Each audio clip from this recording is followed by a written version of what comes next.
The Iranian military has been completely paralyzed in a matter of hours, following what is being described as the most devastating joint air campaign in modern history.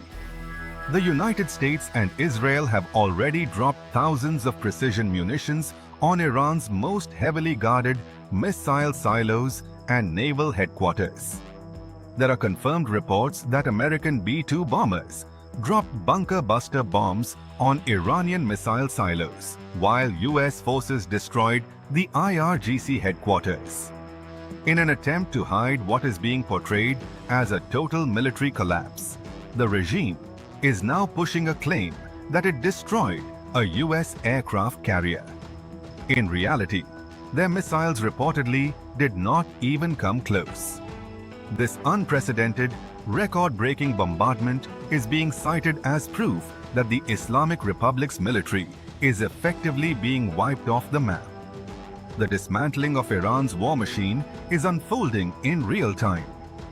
The story begins with details of the B-2 bomber mission. New updates reveal information about the historic operation carried out by the US and Israel in Iran.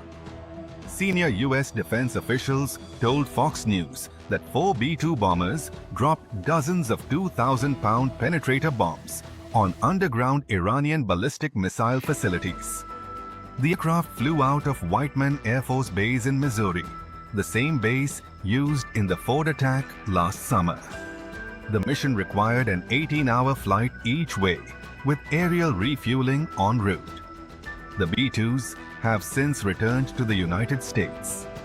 These bombers dropped dozens of 2,000-pound bunker-busting bombs designed to penetrate deep underground facilities. These are the same bombers that struck Iran's nuclear facilities during Operation Midnight Hammer, although at that time they used 40,000-pound bunker-buster bombs. In this operation, the payload was smaller but used in much greater numbers. One concerning development is that analysts online were able to determine that the mission was happening in real time using only open-source information. While they did not publish their findings until the bombers were safely out of danger, the fact that civilians could track the operation is alarming. If civilians can do this, adversaries can as well, presenting a new challenge for militaries worldwide. Once the B-2 bombers were safely over the Atlantic, Central Command released footage of the operation. Central Command also released a detailed breakdown of the first 24 hours.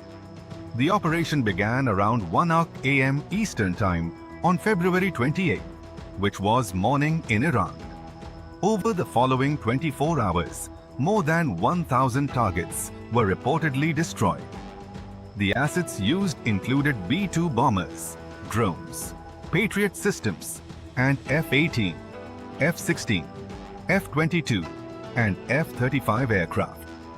Importantly, the US emphasized that it was targeting military sites only, not civilian infrastructure or energy facilities. Leadership assassinations, including the killing of Ayatollah Ali Khamenei, were reportedly carried out by Israeli forces, not the US military. The US provided intelligence, but the actions themselves were conducted by Israel. One question raised is why the operation began in the morning rather than at night, which is more typical for such strikes. This timing was due to what was described as an extraordinary opportunity. US intelligence identified that Iranian leadership was meeting at 3 different locations that morning, including at the HNAN compound, with multiple high-ranking officials present at each site.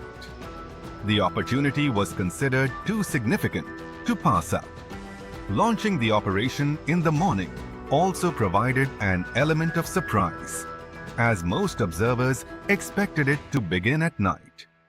Iranian forces were reportedly not fully prepared for a morning strike, despite the large military buildup in the region.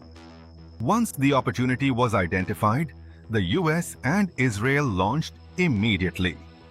According to reports, Israel killed the supreme leader and approximately 40 top officials in the initial strikes. One of the highest priority US targets was the IRGC headquarters, which Central Command confirmed was destroyed in a large-scale strike. The stated reason for this operation was straightforward: